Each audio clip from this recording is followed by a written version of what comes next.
God, Victoria, just get going already. I enjoy a Book of Shadows day.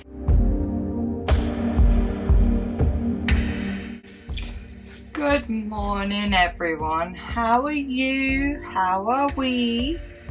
Welcome back, or welcome if you're new here. If you're new here, I'm Victoria and I run 2 online shops from this little studio here. One side is Scrunchies and Bows, where I thrift materials from vintage shops, thrift shops, charity shops, secondhand shops, whatever you like to call them, you do you, and then I bring them home, give them a good wash and turn them into beautiful hair accessories such as scrunchies, bows, headbands, clips. And on the other side is Kack-A-Ling Sisters. It's my witchy shop where I sell everything witchy you can think of, like witches' runes, Book of Shadow pages, little witch desk buddies, sticker sheets, die cut stickers, spells. It's like a curiosity shop. Pop on, have a good nose, you'll enjoy it. Anyway, so today I have descended into complete madness. So last night I started with doing some stickers. I needed to do some admin. So I needed a top up of Kack-A-Ling Sisters freebie stickers that I put into the Kack-A-Ling Sisters orders, and I still hadn't yet produced stickers for Scrunchies Bow. So I did do that yesterday. I forgot to put the camera on, but I did that yesterday. So I produced some stickers. So I was recording, but I tried to stabilize the picture for you to see and zoom in, and I'd pressed the stop record button, so none of it had recorded. So I managed to get the foxes done yesterday. I need to get the rest of the plants done, and the seal stickers done. So the stickers that will seal up the orders, so for the tissue paper and the outside. So I need to do that today. Excuse my attire. Girl talk here. So I have endometriosis and have had endometriosis since the start of my girl time, and I call it a burn off, but I had at 20 I had a laparoscopy where they went in and then they took a load of it out. They told me that I probably would never be able to have children, and I have 4.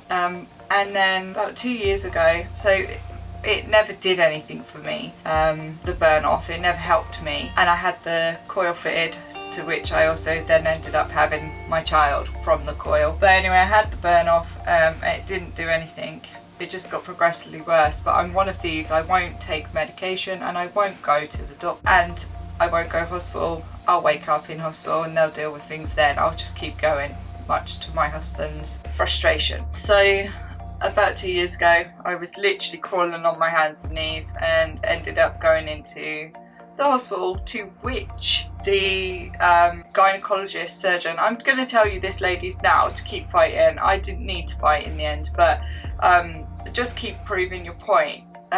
So I went in, and the surgeon, she was the consultant at the time, actually turned around and said to me, well, you mustn't be that bad if you don't take medication for it. To which I then had to go into excessive detail why I do not take medication, which is none of her business.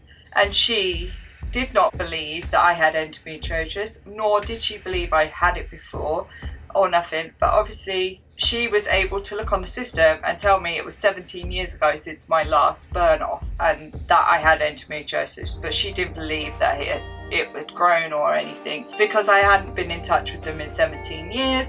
I haven't dealt with it in 17 years, and nor would I. The sort of person I am, again, I would rather wake up in a hospital having had something dealt with. Rightly or wrongly, I know a lot of people on here will probably be like, well, no, that's not how we deal with things.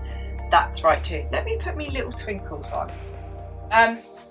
So they got me in and they operated, and I was under for about four hours, which is not the usual time.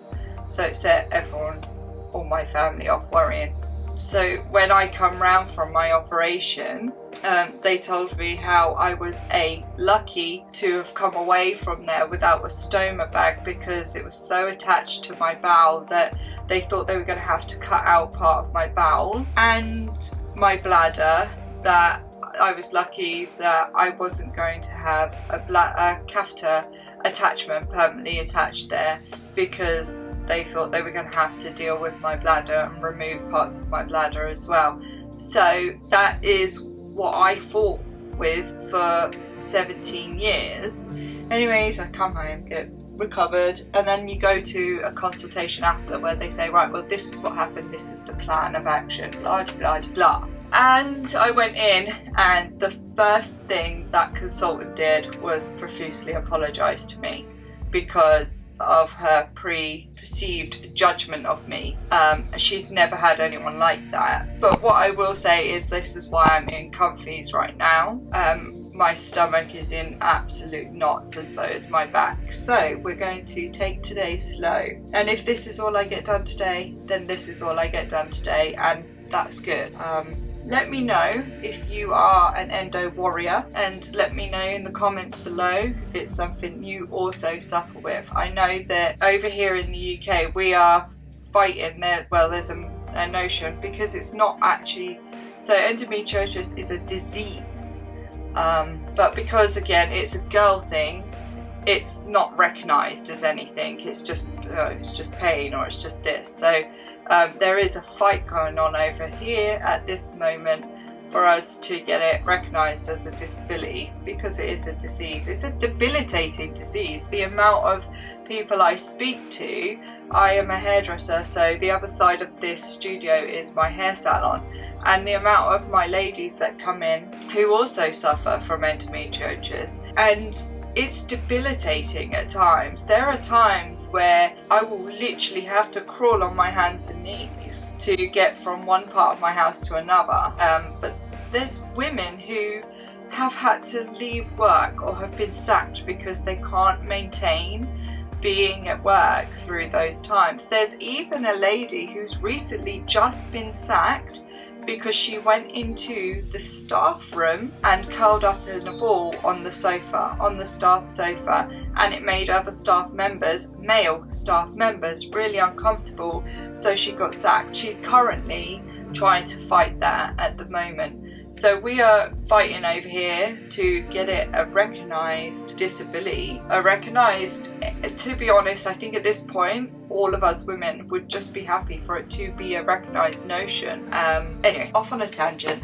That is why I am currently in comfies, because I am so uncomfortable right now. Long tangent. But that is why I am dressed in comfies today. And to be fair, you probably didn't even need to know that. But I think it's really good to talk about these things, whether you're on this channel for something different, or whether you're visiting and popping by for anything different. I think it is good.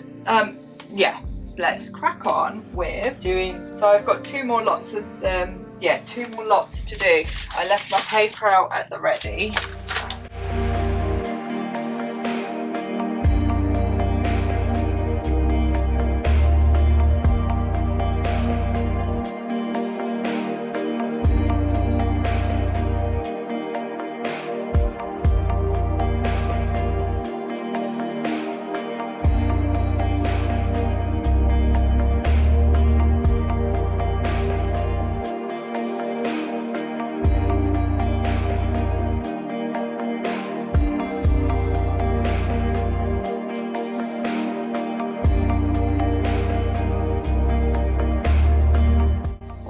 Go. So when I got my machine out, as you know, well, you might not know, if you're new here, you'll know I have quite a small space. So while I've got my Cricut out, it usually lives up high up here, but while I've got it out, I needed the Kack-A-Ling Sisters, rude, barging me. I needed the Kack-A-Ling Sisters stickers, and I needed the foxes, and I desperately needed the freebie stickers for Scrunchies and Bows, but I hadn't done them yet. So anyway, once I've done them and I've got them down, got this down, I like to top up on everything of all the stickers that get used. So it's done, basically. So it's done. Soon get to a point where these are being my best sellers again. Don't even know who. They are so adorably cute. And they're vinyl as well. And they're waterproof. So you could stick them on your cups and not your cups. You know, your juice. Well, we call them juice pots in this house. I don't know what anyone else calls them. Sports bottles and drink bottles. I like this one too. It's because we're in front of that bloody window again. Yeah, I'm looking forward to the change of season. Can't faster! So tonight is a blue moon here. Well, everywhere. It's a blue moon, a full blue moon, and I will do my spell work tonight. So I am excited to get finished with work here today, so I can then go and focus on my spell to do. Don't forget to put your crystals out, guys. I always put my crystals in a clear glass tub container with a clear lid, because then it saves if it rains or if it gets condensation-y, it protects your crystals. But I put my moon water out, I put my sea water, I put all of my things that I use during spell work. So my wand has crystal in it. All my things that I use, I put out. My tarot cards and my oracle cards I put on my windowsill, so that it can still get recharged from the moon's energy.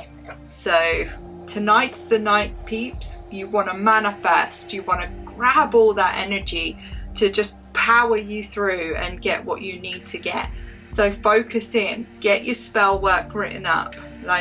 Spell work is more like you can use your herbs and things. I will use my candles, I'll use my herbs, I'll use my crystals, but I will have already wrote down my intentions. You need strong intentions. You need direct, strong intentions. You need to tell the universe and your guides and your angels, whoever it is, your deities, you need to tell them exactly to the point, without being rude, what it is you're wanting, what it is you need, what it is you're hoping for or seeking, and put it out there.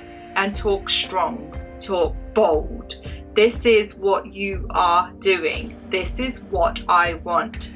So my spell work tonight will be servitors.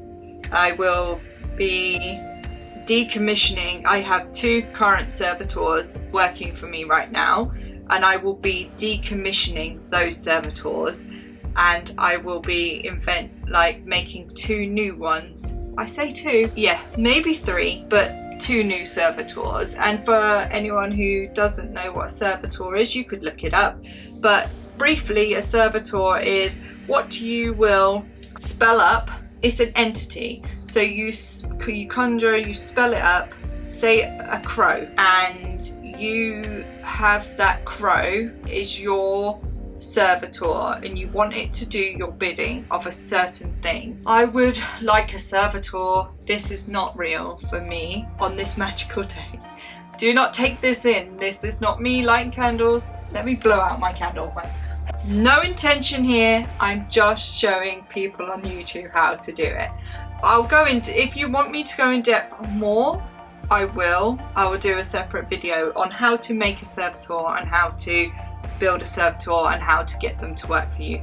But for the purpose of this video, very briefly, very quickly, my servitor, say I'm doing a servitor, it's going to be a crow.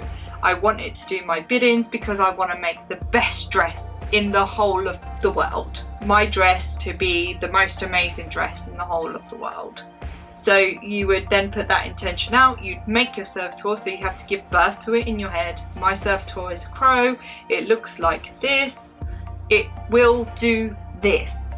This is exactly what I want it to do. I want it to make sure that my dress is well received worldwide and everyone loves this dress. My servitor will show as a crow, it will look like a crow, but it will sit on my altar as this. So my current ones, I have 2 stones, a black and a white stone. It will sit on the altar as this. Imagine this is the imagine your stone, but it could be any object. It could be a pair of scissors, it can be any object, and then you'll put it on your altar. I always name my servitors, so my servitors have an individual name. I don't say servitor, do this. They have a name. So I will make a sigil for what their name is. So then it will sit, the sigil will sit on my altar, and then my servitor that lives in a stone will sit on my altar. And then that will currently just work, continuously work. But in your mind, you do, every week, you have to feed it. So you'll have to feed it with gratitude. But when you're making your servitor, you have to have very clear lines. I will feed you with gratitude. So once a week I will come in and I will make sure you feel supported and like that I am grateful that you are doing this. So then once a week you have to go in and you have to focus in and feed your servitor with gratification. It doesn't have to be food, it can be stones, it can be anything that you can, it lives in your mind, it represents in this, it lives in the stone, you've made it. You do need to make sure you have very clear intentions that it will do no harm, because it will do your bidding, it will do the job. It will, I want the most amazing dress, you will make that happen, but it will floor maybe like a load of people to get you to that. So you don't want it to damage, and you don't want it to harm, and you don't want it to cause any ill will. So you have to make sure you very clearly state these things, and you have to make sure very clearly that you explain when you're conjuring up your servitor that you will have a decommission word. Cease it, kill it off, cease it, anything you wish to call this, decommission. It has one purpose, it is the purpose that you have conjured it up for. So you need to, once that purpose has been done or has reached its goal, you then need to decommission it. Now the ones I have working for me are for something different, and I cannot carry on with the ones I want while they're still working doing these ones. They will not be the same servitors again. I will have to decommission them. I will decommission them and then make sure I have new ones to replace them at the same time. So during my spell work tonight, I'm swinging scissors around. During my spell work tonight, I will decommission my current servitors and give birth to my new servitors. I could keep the other ones, but it's a conflict of interest and they would both work against each other. I'm not who I was when I made those ones. It was made for a purpose. That purpose has been reached, and now I'm going somewhere else. So I do need to decommission because they will continue working, and then it will fight with these ones and it's these ones that I want. I'm doing different directions so it can hopefully help. So anyway, that's briefly, probably not briefly, that is briefly what a servitor is. If you want me to go into more depth and more detail, just shout down, let me know below, because then I will do that. I will hopefully I'm never going to get done at this rate, am I? Hopefully get these done and sit down with my book of shadows and try and figure out. First and foremost, you will have learnt on this channel, I love paper and I just write a load of things down. So I was opening my book of shadows last night to try and figure out how long I've got for this spell work, how much work I need to do, and my servitor paperwork fell out of my book of shadows, and I was like, oh crap, I was meant to have done that a while back. So I think what I will do is rush through this, get these done, and then sit you down. I probably won't show you, I don't know, you don't show people your book of shadows books, but what I could do is show you me doing my book of shadows. It tends to be very colourful. I enjoy a book of shadows day. I enjoy being creative and I enjoy it. I really do. So let's crack on. give it a little tidy, and then let's do it. Oh my god, Victoria, just get going already. The next lot of stickers are done. Just okay, next lot of stickers. This is because I'm excited about my book of shadows. Okay, so what you just saw was die cuts. That cuts the full sticker out completely. This is kiss cuts. So this will just cut, it won't cut through the paper, so I will show you.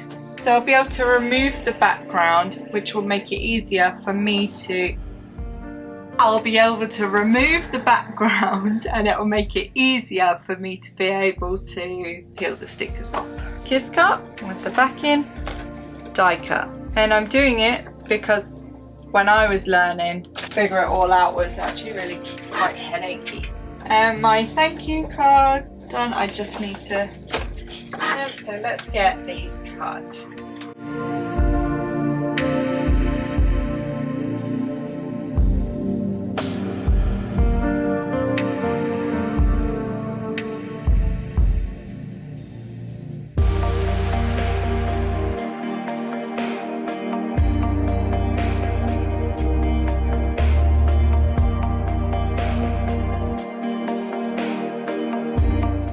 Right, all thank yous are done.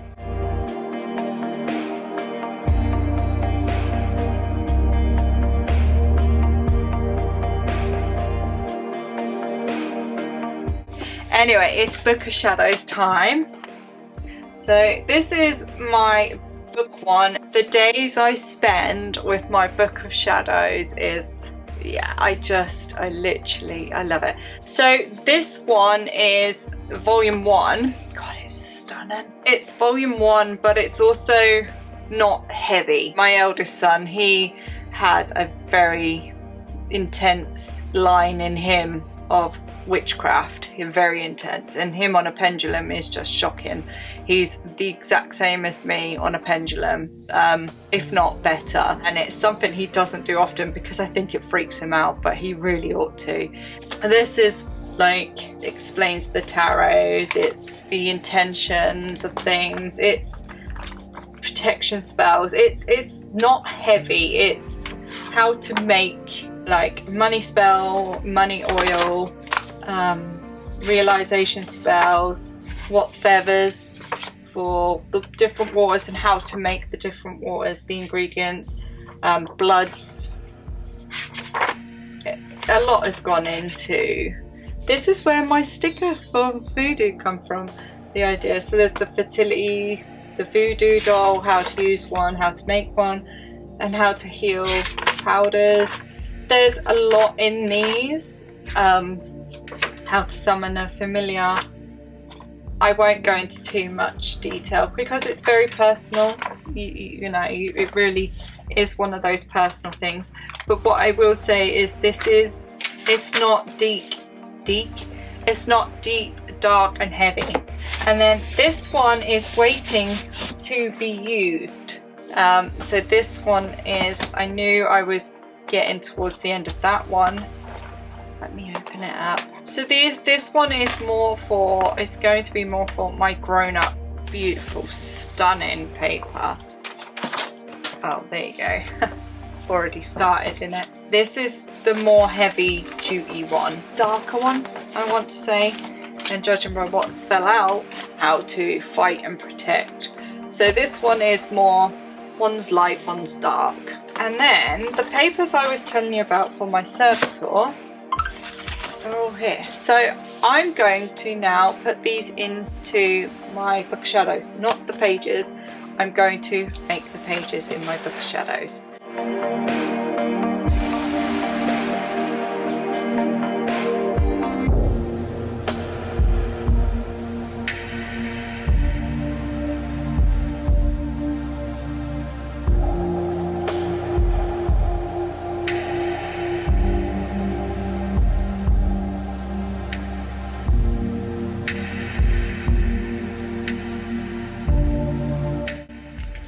So I've just wrote how to create a servitor and what a servitor is for.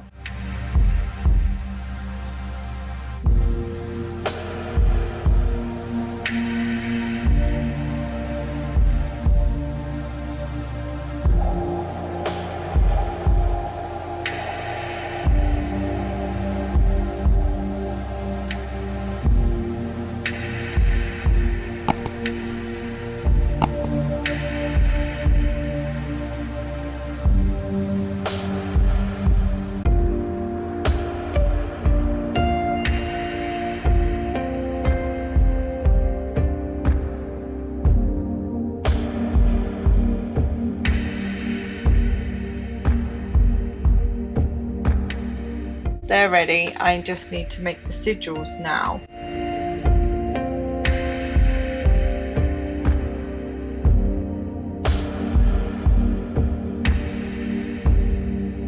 Servitor's ready and sigils ready. Servitor ready and sigils ready. All that's left to do is to bid you farewell. Look after yourself, look after others. Take care. If you like this video, give it a thumbs up and subscribe, and I'll see you again real soon.